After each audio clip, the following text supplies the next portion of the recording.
नमस्कार दोस्तों, आप सभी का अभी की दुनिया एकेडी चैनल में स्वागत है। आज दिनांक है 30 अगस्त 2021 और आज मैं आपके लिए द हिंदू न्यूज़पेपर के एडिटोरियल को लेकर के आया हूँ, तो जिसे मैं हिंदी में बोलूँगा। तो आज के एडिटोरियल सेक्शन की जो सबसे बड़ी न्यूज़ है, वो है the Afghan theatre and judging India's responses, जिसका हिंदी में मतलब होता है अफ़गान रंगमंच और भारत की प्रतिक्रियाओं को देखते हुए। चलिए पढ़ना चालू करते हैं। काबुल में दूतावास बंद करना देश की विदेश नीति के रुख में संदेहास्पद फैसलों में नहीं आता है। सरकार के काबुल अफगानिस्तान में भारतीय दूतावास से राजदूत सहित सभी कर्मचारियों को बाहर निकालने का निर्णय विश्लेषकों और विशेषज्ञों के बीच बहुत प्रतिकूल टिप्पणी के लिए आया है। यह तर्क दिया जाता है कि चीन, रूस और ईरान सहित सभी प्रमुख शक्तियों ने अपने मिशनों को बनाए रखा है। हम अपने नागरिकों और अन्य लोगों के लिए बहुत बेहतर मदद करते थे।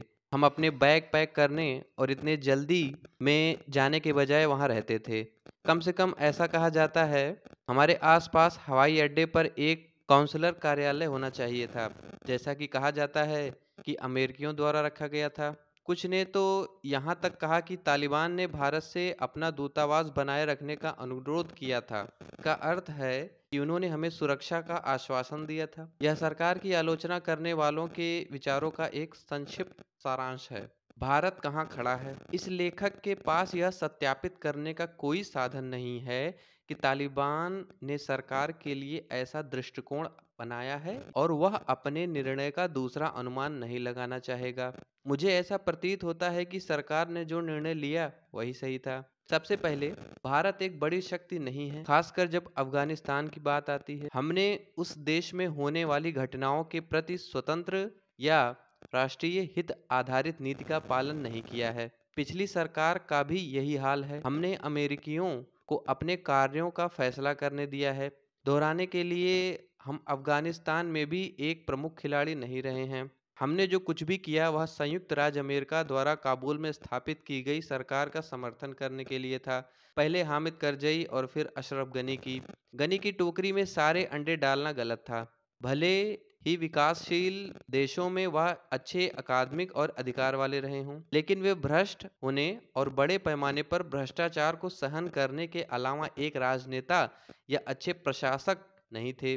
साथ ही वह एक स्वतंत्र एजेंट नहीं थे जिसे हर समय अमेरिका की बोली लगानी पड़ती थी। हमने देश भर में छोटी और मझोली परियोजनाओं में $3 अरब मूल्य का पैसा डाला, जिससे निसंदेह हमें अफगानिस्तान के लोगों के बीच सद्भावना मिली है, लेकिन इससे हमें राजनीतिक परामर्श या हितधारकों के बीच तथाकथित सुलह वार्ता में कोई भूमिका नहीं मिली। तालिबान को महसूस करने वाले, दूसरे शब्दों में, अफगानिस्तान के संबंध में जो भी सबसे ज़्यादा मायने रखता है उसमें भारत एक प्रासंगिक खिलाड़ी नहीं रहा है।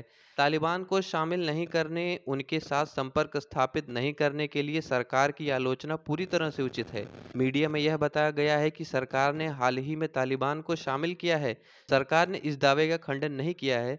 हालांकि अगर उसने तालिबान से बात करना शुरू किया तो बहुत देर हो चुकी है। हमें उसके बारे में खुला होना चाहिए था और तालिबान के वरिष्ठ स्तर पर संपर्क स्थापित करना चाहिए था। अन्य शक्तियों ने किया। चीन, रूस और यहाँ तक कि ईरान एक शिया बहुसंख्यक देश शिया नफरत करने वाले सुन्नी आतंकवादी समूह से खुलकर बात कर रहा है। यहाँ तक कि अमेरिका ने भी खुले तौर पर बिना किसी शर्मिंदगी के तालिबान से वरिष्ठ स्तर पर बात करना शुरू कर दिया। वह आतंकवादी समूह है जिसके बारे में अनुमान है कि उसने 2001 से अब तक 2500 अमेरिकी सैन्य कर्मियों को मार डाला है। जाहिर तौर पर हम अशरफ गनी को परेशान नहीं करना चाहते थे। हम तालिबान से बात नहीं कर सके क्योंकि उन्होंने सरकार से बात करने से इनकार कर दिया था। जैसा कि राजदूत विवेक काटजू ने तर्क दिया है, संलग्न होने का अर्थ समर्थन करना नहीं है। यह एक गंभीर चूक थी। हमें ऐसे लोगों से बात करनी होगी जिनसे बात करना हमें अरुचिकर लगे, चाहे वह पाकिस्तान हो, चीन हो या तालिबान हो। यहाँ तक कि अगर हमारे पास काउंसलर काम के लिए कंकाल कर्मचारी होते तो काउंसलर मदद की जरूरत वाले लोग उनसे कैसे संपर्क करते? कोई भी बाहर जाने का जोखिम नहीं उठाना चाहता था। हर कोई तालिबान लड़ाकों को बंदूक चलाने से डरता था। ऑनलाइन सहायता, जिसे कहीं से भी बढ़ाया जा सकता है। अब सरकार ने अब तक जारी किए गए सभी वीजा को भी रद्द कर दिया है। काउंसलर सहायता प्रदान करने का एक ठोस तरीका नहीं है। अगर तालिबान ने सुरक्षा का आश्वासन दिया और हमसे अनुरोध किया कि हम दूतावास को बंद ना करें, तो हम उनकी बात पर कैसे भरोसा कर सकते हैं? क्या हमारे पास उन्हें अपनी बात रखने के लिए मजबूर करने के साधन हैं? अमेरिकियों के पास हैं। वे अभी भी तालिबान को भारी मात्रा में नुकसान पहुंचा सकते हैं। ऐसा करने के लिए उनके पास जमीन स्तर पर संपत्ति है और जिसे वे अपने लोगों की सुरक्षा के लिए पूरी तरह से तैयार करने में सक्षम नहीं हैं। अन्य समूह, और यह सिर्फ तालिबान नहीं है, अफगानिस्तान में अन्य समूह हैं जो भारत के विरोधी हैं। लश्कर-ए-तैयबा, जैश-ए-मोहम्मद, साथ ही Islamic State in Khorasan, ISK या ISIS-K। सरकार को संभवतः इन समूहों द्वारा उत्पन्न खतरों के बारे में खुफिया जानकारी थी। यह बताया गया है कि उन्होंने तालिबान को विदेशी ताकतों के खिलाफ अपने जिहाद में हजारों लड़ाके मुहैया कराए। वे अब हमारे लिए एक प्रबल खतरा हैं, शायद तालिबान के लिए भी, जैसा कि 26 अगस्त को हुए भीषण आत्मघाती बम विस्फोट द्वारा प्रदर्शित किया गया था, जिसमें कम से कम 13 अमेरिकी सैन्य कर्मियों और कई अन्य अफगानों की जान चली गई थी। अगर हमारा एक नागरिक भी मारा जाता तो हंगामा होता। विदेश नीति दृष्टिकोण। विदेश नीति में अपनाए गए कुछ दृष्टिकोणों के लिए कोई भी सरकार की आलोचना कर सकता है। उदाहरण के लिए अमेरिका के साथ इतनी निकटता से जुड़ना, जिसने बदले में रूसियों को हमसे नाखुश कर दिया है और जिसने हमारे दुश्मन चीन के करीब ले जाने के लिए प्रेरित किया है। क्वाड, अमेरिका, ऑस्ट्रेलिया, भारत और जापान से बना है, को इतना बड़ा महत्व देना भी एक संदिग्ध निर्णय है। क्वाड चीन को नियंत्रित करने के लिए एक अमेरिकी युद्धाभ्यास है और यह चीन विरोधी व्यवस्था है, जिसे शायद हमें इतने उत्साह से स्वीकार नहीं करना चाहिए था। लेकिन काबुल में दूतावास को बंद करना संदिग्ध फैसलों में नहीं आता है। ये बातचीत का अंश था चिन्मय आर घरे खान से, जो सेवानिवृत्त भारतीय विदेश सेवा के कर्मचारी हैं। तो इस न्यूज़ में फिलहाल इतना ही। चलिए बढ़ते हैं अगले न्यूज़। एडिटोरियल की अगली बड़ी न्यूज़ है, जिसका इंग्लिश में टाइटल है seize the opportunity to institutionalise accountability. इसका हिंदी में मतलब होता है जवाबदेही को संस्थागत बनाने के लिए इस अवसर का लाभ उठाएं। चलिए पढ़ना चालू करते हैं। कोविड-19 टीकों के लिए क्षतिपूर्ति माफी पर प्रवचन भारत के लिए कार्य करने के लिए एक छिपा हुआ क्षण है। भारत के औषधि महानियंत्रक ने मॉडर्न और जॉनसन एंड जॉनसन द्वारा निर्मित कोविड-19 टीकों को क्रमशः जून के अंत और अगस्त 2021 की शुरुआत में आपातकालीन उपयोग प्राधिकरण EUA प्रदान किए। इसके अलावा भारत के पास फाइजर, बायोनटेक और mRNA वैक्सीन की 5 करोड़ से 10 करोड़ खुराक प्राप्त करने का अवसर है, जिसमें coalition for epidemic preparedness innovation CEPI, Gavi और विश्व स्वास्थ्य संगठन के सह नेतृत्व वाले कोवैक्स तंत्र के माध्यम से शामिल हैं। 2021 के अंत से पहले इसमें क्या शामिल हैं? 2 टीकों के लिए EUA देने और 1/3 फाइजर बायोनटेक के अनुमोदन के लिए पात्र होने के बावजूद आपूर्ति और उपलब्धता पर अनिश्चितता बनी हुई है। इसका एक प्राथमिक कारण इन निर्माताओं से क्षतिपूर्ति के अनुरोध पर भारत सरकार का अनिर्णय है। क्षतिपूर्ति उन लोगों के दावों के खिलाफ कानूनी कार्रवाई और देनदारियों से सुरक्षा के लिए अनुवाद करती है, जो टीकाकरण AEFI के बाद दुर्लभ और गंभीर प्रतिकूल घटनाओं का अनुभव कर सकते हैं। कोविड-19 टीकों को उनकी सुरक्षा और प्रभावकारिता की गहन समीक्षा के बाद विनायक अधिकारियों द्वारा EUA दिया जाता है। हालांकि भले ही टीके सुरक्षा मानकों को पूरा करते हैं, एक प्रतिरक्षा जैविक पदार्थ के रूप में कुछ टीके दुर्लभ और गंभीर AEFI से जुड़े हो सकते हैं, जिनमें से कुछ जैसे टीका प्रेरित प्रतिरक्षा, थ्रोम्बोटिक थ्रोम्बोसाइटोपेनिया VITT और कार्डिटिस ज्ञात हैं। अन्य दीर्घकालिक प्रभावों को केवल समय की अवधि में ही जाना जा सकता है। भारत में वैक्सीन की आपूर्ति बढ़ाने और निरंतर आपूर्ति की आवश्यकता है। देश का कोविड-19 टीकाकरण अभियान खराब प्रदर्शन कर रहा है और अभियान शुरू होने के 7.5 महीनों में कुल आबादी में से केवल 11% को ही पूरी तरह से टीका लगाया गया है, जो कि 35.5 को एकल खुराक मिली है। इसका एक कारण अपर्याप्त आपूर्ति है, जो लगातार अनुमानित वैक्सीन उपलब्धता से कम रही है। उपलब्धता बढ़ाने के लिए सरकार द्वारा अधिनियमित कुछ नियामक संशोधनों के बावजूद स्थिति बनी हुई है, जिसमें शामिल हैं संयुक्त राज्य अमेरिका, यूनाइटेड किंगडम, जापान और यूरोप में नियामक अधिकारियों द्वारा अनुमोदित कोविड-19 टीकों का फास्ट ट्रैक प्राधिकरण, और उनमें शामिल हैं विश्व स्वास्थ्य संगठन WHO आपातकालीन उपयोग सूची, ब्रिजिंग परीक्षणों के लिए आवश्यकताओं को माफ करना और विदेशों में निर्मित टीकों के लिए अनिवार्य बैच परीक्षण को समाप्त करना। हालांकि इन कदमों से EUA को 2 अतिरिक्त टीके मिले हैं, लेकिन भारत में उनकी उपलब्धता के बारे में निश्चित समय सीमा पर स्पष्टता का अभाव है। एक प्रमुख अड़चन निर्माताओं से क्षतिपूर्ति देने की मांग है। निर्माताओं का मुख्य तर्क यह है कि उन्हें अपने देश में क्षतिपूर्ति दी गई है और क्षतिपूर्ति दिए जाने पर ही अन्य देशों को टीकों की आपूर्ति की है। कोवैक्स कार्यक्रम के तहत टीके एक अलग तंत्र के माध्यम से क्षतिपूर्ति की प्रभावी छूट प्रदान करते हैं, जिसे स्थापित किया गया है। एक प्रमुख अड़चन निर्माताओं से क्षतिपूर्ति देने की मांग है। निर्माताओं का मुख्य तर्क यह है कि उन्हें अपने मूल देश में क्षतिपूर्ति दी गई है और क्षतिपूर्ति दिए जाने पर ही अन्य देशों में टीकों की आपूर्ति की है। कोवैक्स कार्यक्रम के तहत टीके एक अलग तंत्र के माध्यम से क्षतिपूर्ति की प्रभावी छूट प्रदान करते हैं, जिसे स्थापित किया गया है। एक मौजूदा प्रावधान, क्षतिपूर्ति न देने का विचार वैक्सीन निर्माताओं को जवाबदेह ठहराना है। वर्तमान में भारत में प्रशासित किए जा रहे तीनों टीके कोविशील्ड, कोवैक्सीन और स्पुतनिक वी के निर्माताओं को क्षतिपूर्ति नहीं दी गई है। ऐसा लगता है कि 2 प्रमुख विचार हैं जो क्षतिपूर्ति पर सरकार के निर्णय में देरी करा रहे हैं। पहला, इन विनिर्माताओं से आपूर्ति देश में कुल टीके की उपलब्धता का बहुत छोटा अनुपात होने की संभावना है। दूसरा, यह संभावना है कि एक बार जब विदेशी निर्माताओं को क्षतिपूर्ति दी जाती है, तो वर्तमान में टीकों की आपूर्ति करने वाले निर्माता फेयर प्ले नियम का हवाला देते हुए इसी तरह की मांग कर सकते हैं। मौजूदा नियम और कानून क्या सुझाव देते हैं? भारत में नैदानिक परीक्षणों को नियंत्रित करने वाले नियम निर्दिष्ट करते हैं कि किसी परीक्षण विषय की चोट या मृत्यु के मामले में मुआवजा दिया जाना चाहिए। हालांकि देश में सरकार के नियमित टीकाकरण कार्यक्रम के तहत रिपोर्ट किए गए AEFI सरकार के नियमित टीकाकरण कार्यक्रम के तहत अन्य टीके से संबंधित चोट के लिए समान क्षतिपूर्ति तंत्र मौजूद नहीं है। मौजूदा भारतीय विनियमों में किसी भी टीके से संबंधित चोट के लिए कानूनी जिम्मेदार निर्माताओं के पास है। इसलिए यदि निर्माताओं को किसी भी कोविड-19 वैक्सीन के लिए क्षतिपूर्ति दी जाती है, तो लोगों को मुआवजे के लिए कानूनी दावा करने के लिए एक वैकल्पिक तंत्र होना चाहिए। इसका अनिवार्य रूप से मतलब यह होगा कि सरकार को ऐसी किसी भी सिद्ध चोट या नुकसान के लिए मुआवजा देने की जिम्मेदारी स्वीकार करनी होगी।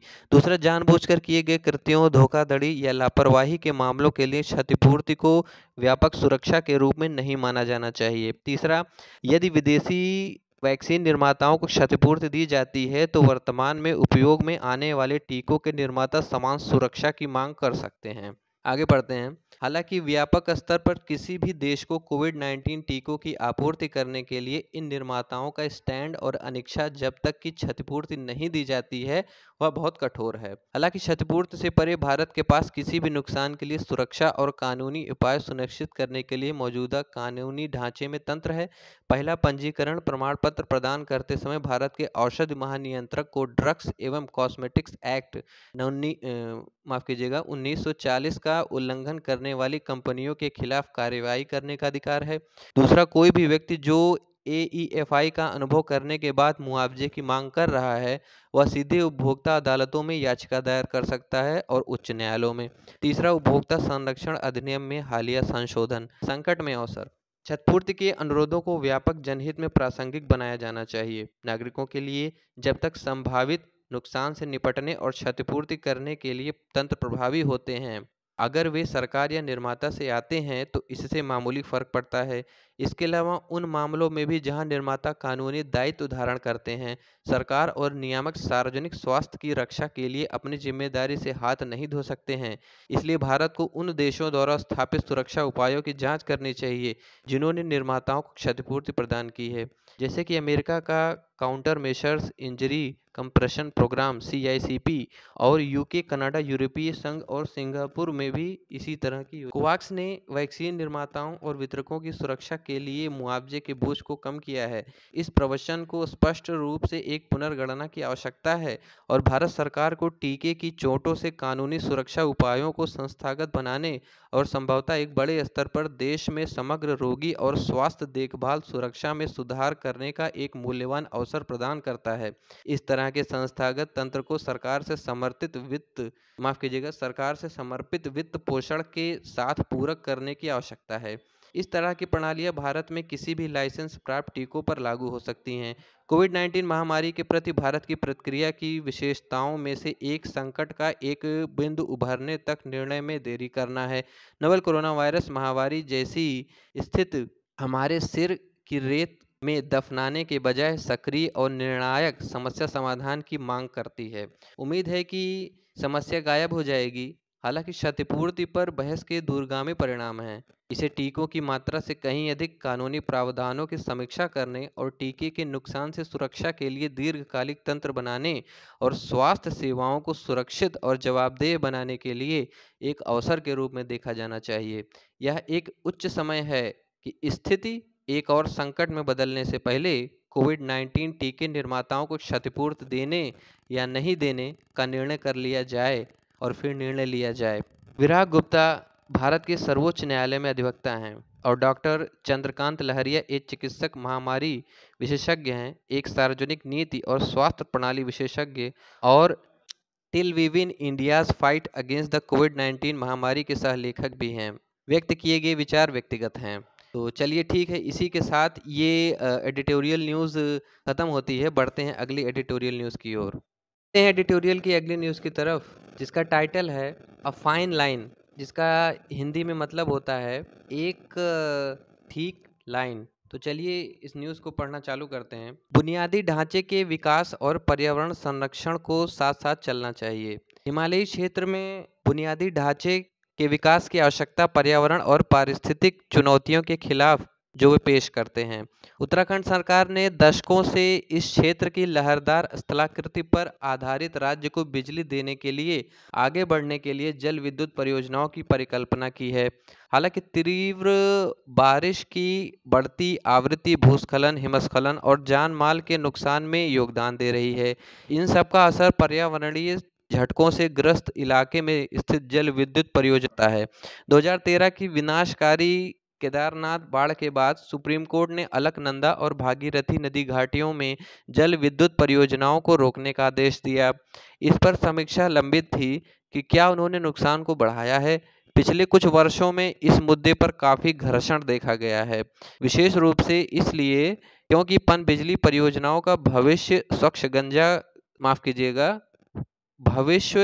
स्वच्छ गंगा के लिए राष्ट्रीय मिशन NMCG कार्यक्रम से निकटता से जुड़ा हुआ है। नदी के स्वास्थ्य के लिए इसे निर्बाध बहने देना चाहिए और जल विद्युत परियोजनाएं एक बाधा हैं। विशेषज्ञों की एक समिति ने न्यायालय से सिफारिश की कि निर्माण के लिए सरकार द्वारा स्वीकृत लगभग सभी जल विद्युत परियोजनाओं को रद्द कर दिया जाए। इनमें से 6 परियोजनाओं के समर्थकों ने इस आधार पर अदालत का दरवाजा खटखटाया कि इन्होंने पूर्व मंजूरी प्राप्त कर ली थी और परियोजनाओं को रद्द करने से महत्वपूर्ण नुकसान होगा। तब से केंद्र कम से कम कागज पर पर्यावरणीय लागतों को स्वीकार करते हुए उनमें से कुछ को उबारने के बीच एक महीन रेखा पर चलने की कोशिश कर रहा है और जल विद्युत परियोजनाएं एक बाधा हैं। अच्छा, चलिए अब आगे पढ़ते हैं। विभिन्न केंद्रीय मंत्रालयों के भीतर भी विभाजन हुए हैं। जल संसाधन मंत्रालय जो NMCG का प्रबंधन करता है, जल विद्युत परियोजनाओं का विरोध करता है, जबकि बिजली मंत्रालय उनके लिए जड़ें जमाता है। वर्षों से जब भी विशेषज्ञों के एक समूह ने बुनियादी ढांचे के विकास की समाप्ति की सिफारिश की है, तो हमेशा विशेषज्ञों का एक और समूह होता है जो आमतौर पर सरकारी संस्थानों से संबद्ध होता है, जो भिन्न होता है और विपरीत की सिफारिश करता है।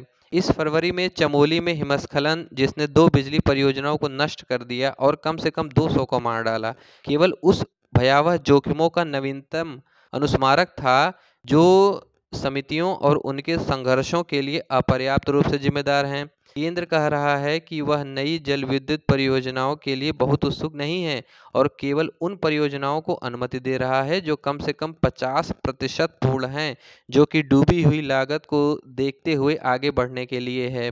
जबकि इस तरह के बयान संसद में दिए गए हैं, वे न्यायालय के नवीनतम हलफनामे में शामिल नहीं हैं। इसलिए इस बात को लेकर चिंताएं हैं कि क्या यह वास्तव में एक अस्थायी नीतिगत प्रतिबद्धता है। उत्तराखंड अन्य सभी राज्यों की तरह अपने लोगों से विश्वसनीय बिजली और बुनियादी ढांचे की मांग से अछूता नहीं है। बेहतर संवाद के साथ साथ बिजली कंपनियों और केंद्र को क्षेत्र में निवासियों में अधिक से अधिक विश्वास को प्रेरित करना चाहिए। बुनियादी ढांचे के विकास को क्षेत्र की बाधाओं के लिए अनिवार्य रूप से जिम्मेदार होना चाहिए। इसी के साथ ही एडिटोरियल की ये न्यूज़ खत्म होती है। बढ़ते हैं अगली न्यूज़ की ओर। एडिटोरियल की अगली बड़ी न्यूज़ है जिसका टाइटल है रेप एंड इंसेंसिटिविटी, जिसका हिंदी में मतलब होता है बलात्कार और संवेदनहीनता। तो चलिए इसे पढ़ना चालू करते हैं। महिलाओं की उनके अधिकारों और स्वतंत्रता के प्रतिबंधों पर आधारित नहीं होनी चाहिए। भारत में महिलाओं के खिलाफ हिंसा की कहानी अबाध रूप से जारी है। 24 अगस्त को मैसूर के चामुंडी हिल्स के पास एमबीए की एक छात्रा के साथ गैंगरेप किया गया, जिससे पूरे देश में हड़कंप मच गया। बलात्कार के मामलों में तमिलनाडु के तिरुपुर से 4 पुरुषों और एक किशोर को गिरफ्तार किया गया है। पुरुषों ने लड़की और उसके दोस्त को लूटने की कोशिश की, लेकिन कोई कीमती सामान नहीं मिलने पर उन्होंने उसके साथ बलात्कार किया और उसके साथ मारपीट की। इस महीने की शुरुआत में दिल्ली में एक नाबालिग दलित लड़की के साथ बलात्कार किया गया, उसकी हत्या कर दी गई और उसका जल्दबाजी में अंतिम संस्कार कर दिया गया, जबकि माता पिता को दूर रखा गया। जुलाई में गोवा में 2 नाबालिग बच्चियों के साथ रेप हुआ था। राष्ट्रीय अपराध रिकॉर्ड ब्यूरो के पास उपलब्ध नवीनतम रिकॉर्ड के अनुसार कड़े कानूनों के बावजूद, विशेष रूप से दिल्ली में 2012 के निर्भया मामलों के बाद, भारत में हर 16 मिनट में एक बलात्कार होता है। मामले को बदतर बनाने के लिए सेक्सिस्ट, महिला द्वेषी, उत्तरजीवी, दोषपूर्ण टिप्पणी और अयोग्य उपाय हमेशा महिलाओं के खिलाफ एक जघन्य अपराध का पालन करते हैं। रिप्ड जीन्स पहनने और देर तक बाहर रहने पर लड़कियों की खिंचाई की जाती है। समाज के वर्ग अपनी विकृत सोच में अक्सर तर्क देते हैं कि उत्तरजीवी रूढ़वादी मानदंडों का पालन करके हमलावरों से बच सकता था। पारंपरिक पोशाक पहनना, पार्टियों को छोड़ना, सूर्यास्त तक घर पर लौटना, माता पिता पर अपनी बच्चियों को भारतीय मूल्यों के साथ नहीं लाने के लिए दोषी ठहराया जाता है। मैसूर रेप के बाद कुछ भी ऐसा माफ कीजिएगा मैसूर रेप के बाद भी कुछ ऐसा ही हुआ था। कर्नाटक के गृह मंत्री रागा ज्ञानेंद्र ने कांग्रेस पर राजनीतिकरण करने का आरोप लगाते हुए बलात्कार का मजाक किया। बाद में राज्य के मुख्यमंत्री बसवराज बोम्मई के कदम रखने के बाद उन्होंने अपनी असंवेदनशील टिप्पणी वापस ले ली। अपनी विकृत सोच में अक्सर तर्क देते हैं कि उत्तरजीवी रूढ़वादी मानदंडों का पालन करना हमलावरों से बच सकता था। माफ कीजिएगा, उत्तरजीवी रूढ़वादी मानदंडों का पालन करके हमलावरों से बच सकता था। पारंपरिक पोशाक पहनना, पार्टियों को छोड़ देना और सूर्यास्त तक घर लौटना, ये सब चीज़ें हमने इसमें जानी। और इसके साथ ही ये भी जाना कि माता पिता पर हमेशा यह दोष लगाया जाता है कि वह अपने बच्चियों को भारतीय मूल्यों के साथ नहीं रखते हैं। चलिए आगे पढ़ते हैं। मैसूर विश्वविद्यालय के एक फ्लिप फ्लॉप शो का आयोजन किया गया। पहले घोषणा की कि लड़कियों को शाम 6:30 बजे के बाद मानस गंगोत्री परिसर से बाहर निकलने की अनुमति नहीं दी जाएगी, और फिर संदेश वापस ले लिया गया। कार्यकर्ता बेईमानी से रोए क्योंकि कार्यवाही ने लड़की पर सब कुछ दोष देने का इरादा दिखाया। महिलाओं द्वारा सही करने के लिए अदालतों को भी एक भूमिका निभानी चाहिए, लेकिन कुछ आत्मा खोज के बावजूद, जैसे कि अपर्णा भट्ट और बनाम मध्य प्रदेश और अन्य राज्य जहां सुप्रीम कोर्ट ने घुसपैठ करने वाले पितृसत्तात्मक और गलत व्यवहार को स्वीकार किया। न्यायिक आदेशों और निर्णयों में कई बार खेदजनक रूप से परिलक्षित होता है। अन्य फैसले कम पड़ गए हैं। छत्तीसगढ़ उच्च न्यायालय और केरल उच्च न्यायालय द्वारा हाल के फैसले यह दोहराते हुए कि एक पुरुष द्वारा अपनी पत्नी के खिलाफ कोई भी यौन कार्य, भले ही इसमें बल शामिल हो, बलात्कार नहीं है। कानून में सही हो सकता है, लेकिन दंड संहिता में कमी को उजागर करने के लिए काम किया है, जो वैवाहिक बलात्कार को मान्यता नहीं देता है। जून में सुप्रीम कोर्ट को लिव इन रिलेशनशिप में एक जोड़े को पुलिस सुरक्षा का आदेश देना पड़ा, जिन्हें पंजाब और हरियाणा उच्च न्यायालय ने राहत देने से इनकार कर दिया था। पितृसत्तात्मक मानसिकता और अन्य सामाजिक बुराइयों के खिलाफ अपने अधिकारों के लिए लड़ते हुए महिलाओं ने एक लंबा सफर तय किया है।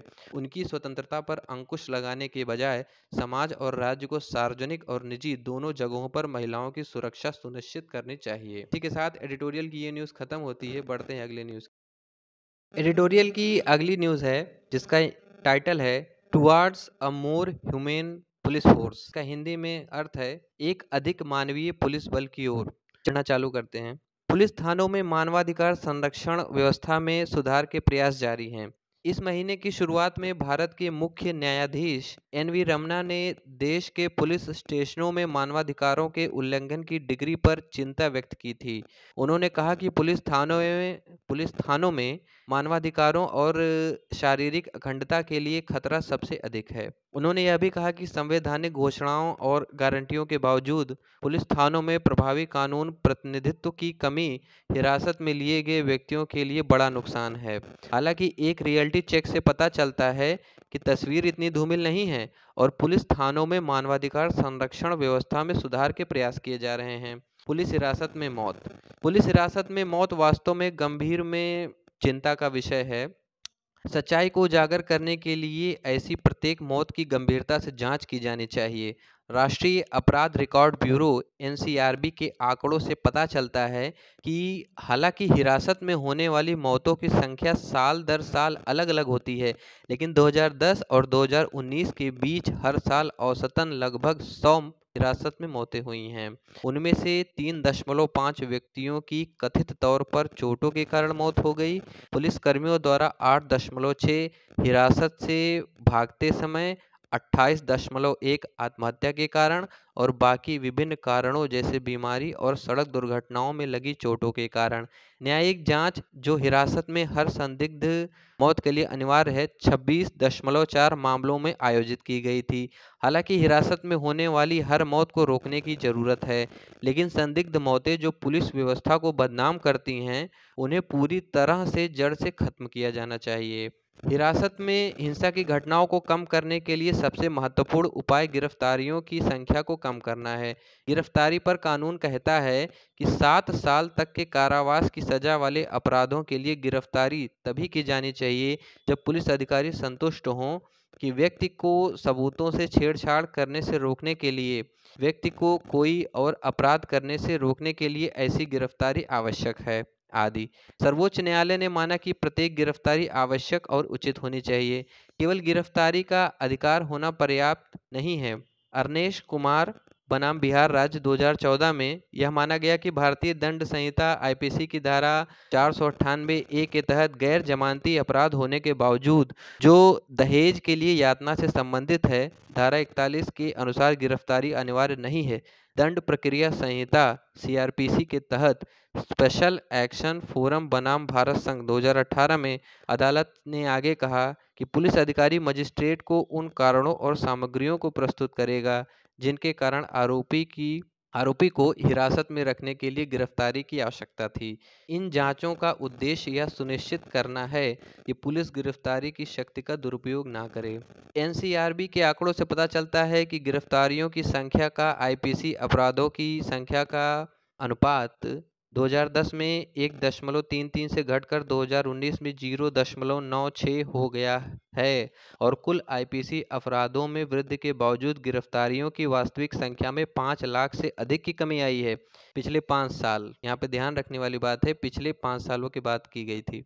हालांकि पिछले वर्षों के मामलों में गिरफ्तारी कुछ हद तक बढ़ सकती है।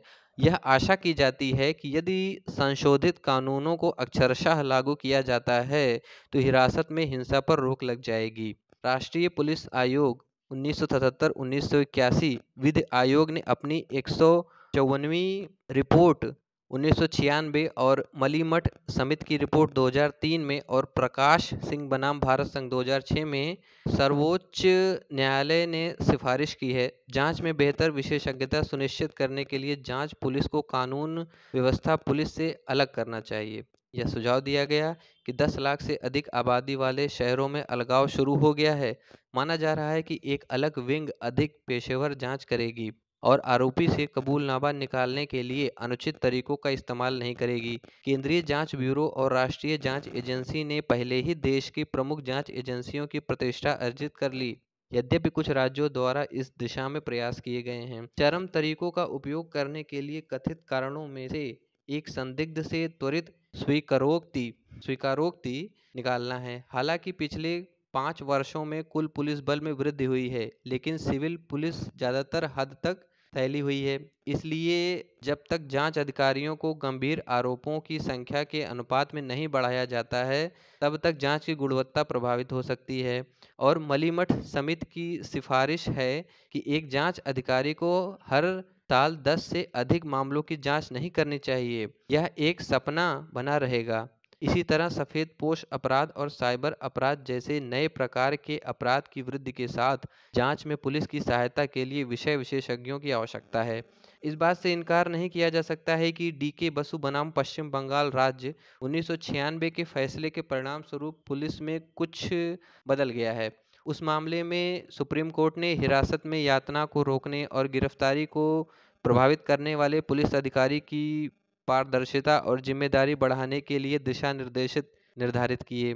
इन दिशा निर्देशों में से अधिकांश, जैसे किसी मित्र या रिश्तेदार को गिरफ्तारी के बारे में जानकारी प्रदान करना, चिकित्सा परीक्षण और एक वकील से मिलने की अनुमति, अब CRPC में शामिल कर ली गई है। जांच अधिकारी ज़्यादातर उनका पालन करते हैं। साथ ही मानवाधिकारों के उल्लंघन पर लगाम लगाने के लिए थानों में CCTV कैमरे लगाए गए हैं। परमवीर सिंह बनाम बलजीत सिंह 2020 मामले में सुप्रीम कोर्ट ने राज्यों को प्रत्येक पुलिस स्टेशन के अधिक क्षेत्र को CCTV कैमरों के तहत कवर करने और 18 महीनों के लिए ऑडियो वीडियो रिकॉर्डिंग की भंडारण सुविधा रखने का निर्देश दिया है। एक स्वतंत्र समिति फुटेज का अध्ययन करेगी और समय समय पर अपनी टिप्पणियों की रिपोर्ट प्रकाशित करेगी। इस प्रकार यह सुनिश्चित करने के लिए पर्याप्त कदम उठाए जा रहे हैं कि मानवाधिकारों का दुरुपयोग कम से कम हो। कानून के शासन द्वारा शासित सभ्य समाज में हिरासत में मौत शायद सबसे खराब अपराधों में से एक है।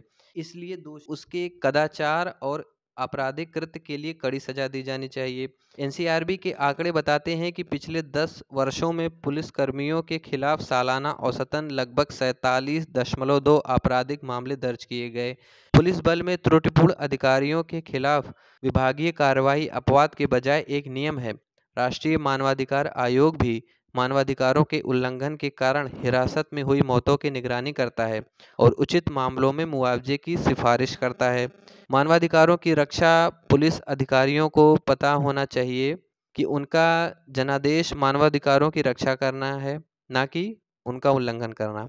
उन्हें नियमित रूप से संवेदनशील बनाने और lie detection test, narco test, brain fingerprinting test जैसे पूछताछ और जांच के वैज्ञानिक उपकरणों को नियोजित करने के लिए प्रोत्साहित करने की आवश्यकता है।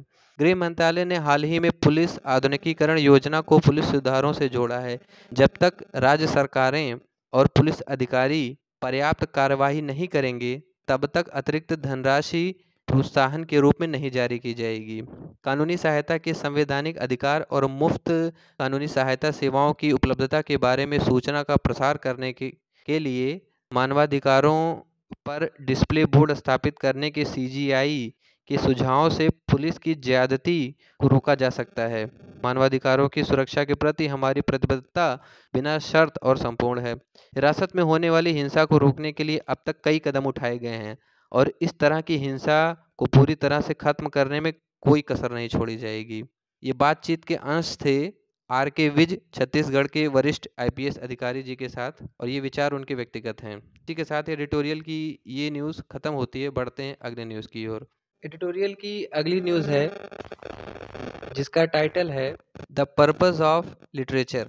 इसका हिंदी में मतलब है साहित्य का उद्देश्य। चलिए इसे पढ़ना चालू करते हैं। समावेशी और विविध लेखन के ही हमें राष्ट्रीय सामाजिक सांस्कृतिक समझ की प्राप्ति होती है। दिल्ली विश्वविद्यालय ने हाल ही में बीए अंग्रेजी ऑनर्स पाठ्यक्रम से महाश्वेता देवी की प्रसिद्ध लघु कहानी द्रौपदी और दो दलित लेखकों बामा और सुकीर थरानी को हटा दिया है। कई लेखकों, शिक्षाविदों और मीडिया संस्थानों ने इस खबर पर प्रतिकूल प्रतिक्रिया दी है। देवी की लघुकथा आदिवासियों की दुर्दशा का विवरण देती है और आज भी प्रासंगिक है। बामा के कारकू को उनके अधीनता और बारहमासी बहिष्कार के जीवन के खोजी खाते के लिए हमेशा याद किया जाएगा। सुकीर थरानी की कविताओं ने उनकी दलित नारीवादी राजनीति को उजागर किया। वे महत्वपूर्ण आवाजें हैं जिन्हें साहित्य या मानविकी के किसी भी छात्र को समकालीन भारत में शामिल करना चाहिए। हम कौन हैं, इसका परिचय। इस बिंदु पर हमें यह पूछना चाहिए, कक्षा में साहित्य का वास्तव में क्या उद्देश्य है। साहित्यिक अध्ययन कक्षा में छात्रों को केवल साहित्यिक विश्लेषण के उपकरण प्रदान करने से कहीं आगे निकल गया है। साहित्य का अध्ययन करने का मतलब अब कथानक, चरित्र और सेटिंग का विश्लेषण करना नहीं है और अकेले परीक्षा में लंबे चौड़े उत्तर लिखना है। किसी पाठ को उसकी संपूर्णता में समझने के लिए ये महत्वपूर्ण तत्व हैं, लेकिन साहित्य इस बात का भी परिचय है कि हम कहाँ और कैसे रहते हैं और हमारे समय और समाज के सामने आने वाली चुनौतियाँ क्या हैं। कई मायनों में साहित्य एक परिचय है कि हम कौन हैं या लोगों के रूप में क्या होना चाहिए। समावेश और विविधता सुनिश्चित करने के लिए पूरी दुनिया में साहित्य पाठ्यक्रम को फिर से तैयार किया जा रहा है। जिन लेखकों को पाठ्यक्रम से हटा दिया गया है, उनके लेखन को पारंपरिक साहित्यिक विश्लेषण के अधीन किया जा सकता है। साथ ही वे उन चिंताओं की भी पहचान करते हैं और उजागर करते हैं जो भारतीय समाज को प्रभावित करने वाले मुद्दों की सामाजिक सांस्कृतिक समझ में सहायता करती हैं। हालांकि इन ग्रंथों को साहित्य के रूप में छलावरण करने वाले समाजशास्त्र के रूप में नहीं पढ़ा जाना चाहिए। हमें उन्हें कलात्मक और साहित्यिक गुणों पर भी देखते हुए उनकी चर्चा करनी चाहिए। मैंने इन लेखों के माध्यम से इस देश की कई वास्तविकताओं का सामना किया है, जिसमें लेखकों ने जिस भूभाग के बारे में लिखा है या जिन जातिगत अत्याचारों का उन्होंने सामना किया है, उनके बारे में बहुत कम अनुभव किया है। उनका लेखन कम से कम कहने के लिए एक महान शिक्षा रही है। साथ ही इतिहास को व्यक्ति और अन्य पात्रों की जीवनी में उनके कथा साहित्य में संग्रहित किया जाता है। दिल्ली विश्वविद्यालय के निर्णयकर्ता यह तर्क दे सकते हैं कि सभी पाठ्यक्रम नियमित रूप से अद्यतन किए जाने चाहिए, जबकि इसका विरोध नहीं किया जा सकता है। उपरोक्त लेखकों की जगह लेने वाले ग्रंथों को और जांच के लिए आमंत्रित करना चाहिए। साथ ही यह पूछा जाना चाहिए कि केवल इन ग्रंथों को ही कुल्हाड़ी मारने के लिए क्यों चुना गया, जबकि अन्य को अछूता छोड़ दिया गया। उम्मीद है कि उन्मूलन का यह कार्य कई लोगों को इन लेखकों को पढ़ने और अधिक रुचि के साथ उनके काम का पता लगाने के लिए प्रेरित करेगा। अतीत में भी ऐसा हुआ था, जब राजनीतिक दबाव में ए रामानुजम के 300 रामायण और रोहिंटन मिस्त्री के अ फाइन बैलेंस जैसे ग्रंथों को विश्वविद्यालय के पाठ्यक्रम से हटा दिया गया था। यहाँ पे ये ध्यान देने वाली बात है, अतीत में कौन कौन से ग्रंथों को हटाया गया था। ए रामानुजम के 300 रामायण और रोहिंटन मिस्त्री के अ फाइन बैलेंस। कहने की जरूरत नहीं है कि प्रतिबंधित पुस्तकों ने हमेशा पाठकों के बीच बड़ी उत्सुकता जगाई है। भारतीय लेखन पढ़ना। अंग्रेजी पाठ्यक्रम के हिस्से के रूप में महाश्वेता देवी और बामा के लेखन को पढ़ाने के लिए दिल्ली विश्वविद्यालय द्वारा यह एक स्वागत योग्य कदम था और इस तरह के पाठ्यक्रमों को उनके अत्यधिक यूरोसेंट्रिज्म से दूर करना था। अनुवाद के रूप में भारतीय साहित्य को पढ़ना और इसकी विशाल साहित्यिक संपदा के सबसे अच्छे परिचयों में से एक है। इस तरह के अभ्यास के माध्यम से छात्रों को एक परिचित संदर्भ में साहित्य को पढ़ना और उसकी सराहना करना और सूचित नागरिक बनना सिखाया जाता है, जबकि विश्व साहित्य के अपने गुण हैं। भारतीय लेखन का परिचय और विशेष रूप से वे जो हमें महत्वपूर्ण अंदरूनी बनने में मदद करते हैं। एक शब्द जिसे लेखक यू, क्या यह शिक्षा का उद्देश्य नहीं है। ये बातचीत के अंश थे कुणाल रे फिल्म यूनिवर्सिटी, जो कि पुणे में साहित्यिक और सांस्कृतिक अध्ययन पढ़ाते हैं। इसी के साथ ये न्यूज़ खत्म होती है। चलिए बढ़ते हैं अगली न्यूज़। एडिटोरियल की अगली बड़ी न्यूज़ है प्रोहिबिशन गोज इन तमिलनाडु, जिसका हिंदी में मतलब है तमिलनाडु में निषेधाज्ञा लागू। आज ही से 50 साल पहले 30 अगस्त 1971 की ये घटना है जिसे मैं पढ़ने जा रहा हूँ। चलिए पढ़ते हैं। हालांकि तमिलनाडु में कल से निषेधाज्ञा निलंबित रहेगी। राज्य सरकार द्वारा लिए गए एक निर्णय के अनुसार होटल रेस्तरां में बार की अनुमति नहीं होगी। हालांकि सोशल क्लबों को अपने सदस्यों को अब तक की तरह शराब परोसने की अनुमति होगी, लेकिन उनके मामले में लाइसेंस शुल्क रुपए से दोगुना हो जाएगा, 1000 रुपये से 2000 रुपये। इसके अलावा इन संगठनों को रुपए का क्लब शुल्क देना होगा। अपने सदस्यों को परोसी जाने वाली प्रत्येक 50 बोतल शराब के लिए 1.60 रुपये के बजाय 2 रुपये देने होंगे। एक आधिकारिक प्रवक्ता ने बताया कि वर्तमान में राज्य में 22 सोशल क्लब हैं जिनके पास 2 तरह के लाइसेंस FL2 और FL2A हैं। पूर्व में उन्हें अपने सदस्यों भारतीय और विदेशी दोनों को पेय परोसने के लिए अधिकृत किया, जबकि बाद वाले ने इसे केवल विदेशियों तक ही सीमित रखा। यह भेदभाव कल से हटा दिया जाएगा और सभी क्लबों के लिए एक ही लाइसेंस होगा। FL3 लाइसेंस रखने वाले पश्चिमी शैली के होटलों को अब होटलों में अपने निजी कमरों के भीतर विदेशी पर्यटकों और विदेशी निवासियों को शराब की आपूर्ति करने की अनुमति है। तो इसी के साथ ये लेख खत्म होता है। बढ़ते हैं अगले लेख की ओर। कि अगली बड़ी न्यूज़ है जिसका टाइटल है मैनुअल ट्रेनिंग इन एजुकेशन। ये आज से 100 साल पहले 30 अगस्त 1921 की घटना है जिसे मैं पढ़ के सुनाने जा रहा हूँ। शिक्षा को आमतौर पर एक अंत के साधन के रूप में माना जाता है। एक निवेश की गणना एक सभ्य रोजगार के रूप में पर्याप्त रिटर्न देने के लिए की जाती है। यह भी स्पष्ट है कि शिक्षा के बारे में चकाचौंध दिन ब दिन कम होती जा रही है, क्योंकि वर्तमान शिक्षा भुगतान नहीं करती है। इस बारे में कई सुझाव दिए गए हैं कि आज की शिक्षा को कैसे बेहतर बनाया जा सकता है ताकि यह पुरुषों और चीज़ों से व्यापक दृष्टिकोण के साथ व्यावहारिक ज्ञान के अधिक स्वस्थ, स्वतंत्र और सक्षम पुरुषों का उत्पादन कर सके, जो कि स्नातक पेशेवरों को उत्पन्न कर सके और अपने भविष्य को लेकर चिंतित रहें। सुझावों में कम से कम स्कूल के काम के एक अनिवार्य हिस्से के रूप में मैनुअल प्रशिक्षण की शुरुआत नहीं है।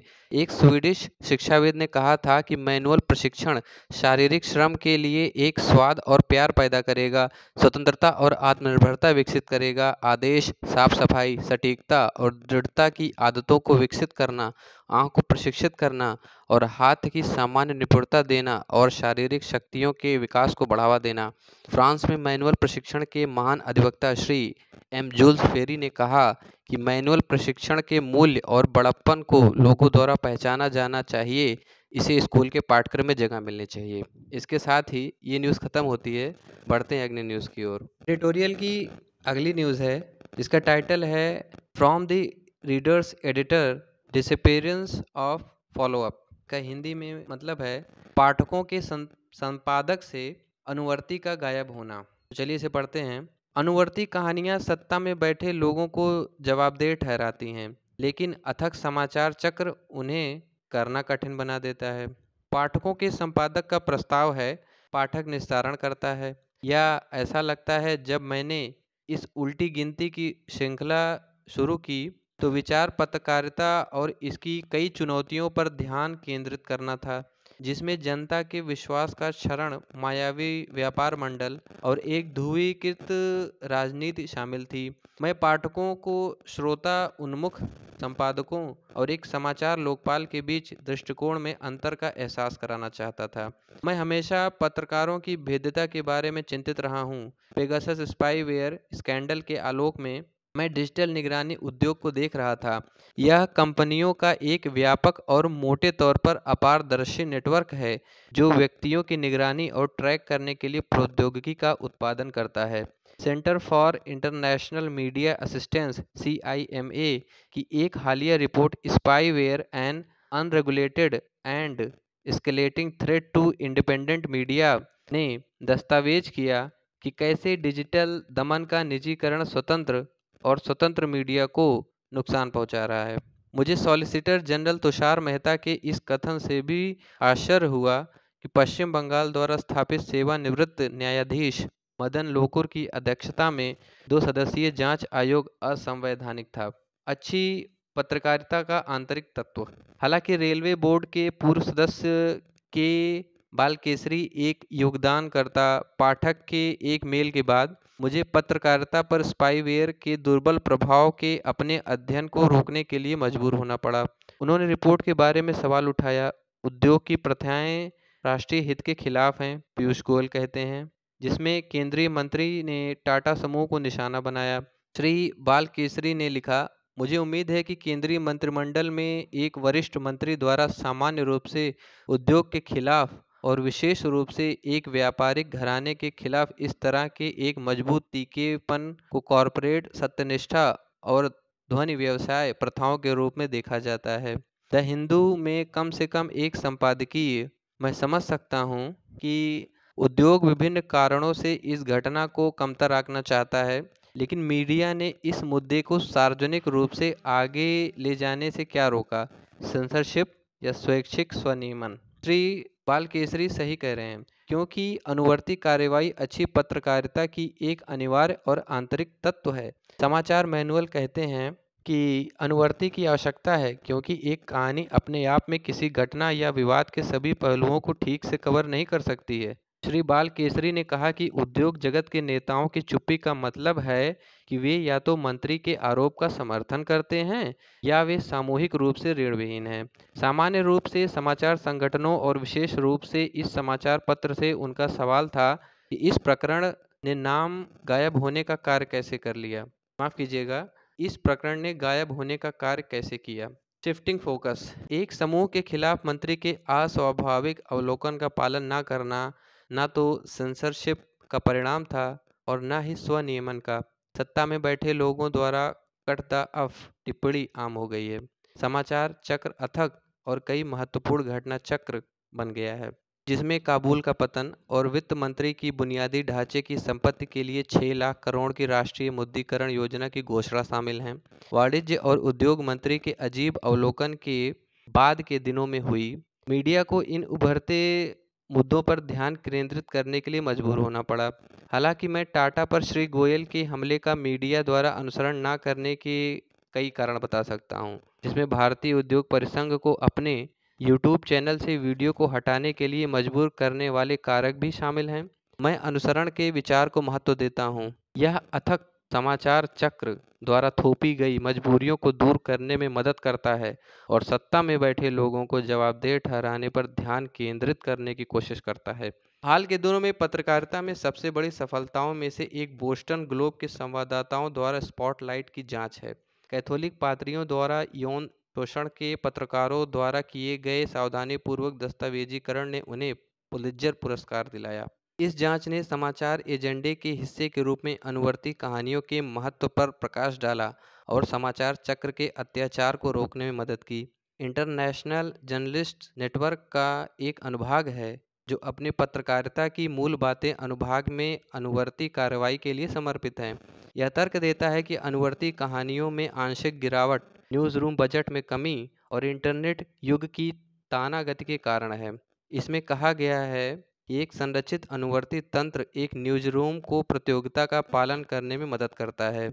अगर सत्ता को जवाबदेह ठहराना पत्रकारिता का केंद्रीय सिद्धांत है और अगर न्यूज़रूम एल्गोरिथ्म निर्णय लेने और बिग डेटा की शक्ति से बह जाने वाले नहीं हैं, तो फॉलोअप सबसे अच्छा पत्रकारिता उपकरण है। ये संपादकीय न्यूज़ संपादकों की अपनी भावना है जो उन्होंने। फिलहाल इतना ही, चलिए बढ़ते हैं अगले।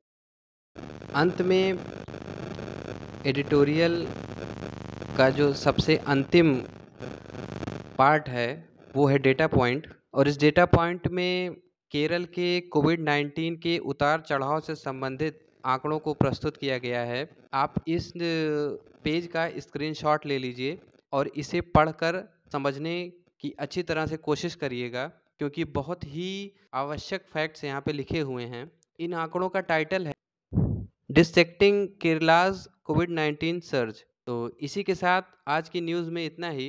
अगर आपको वीडियो अच्छा लगा हो तो वीडियो को लाइक, शेयर और सब्सक्राइब जरूर कीजिएगा।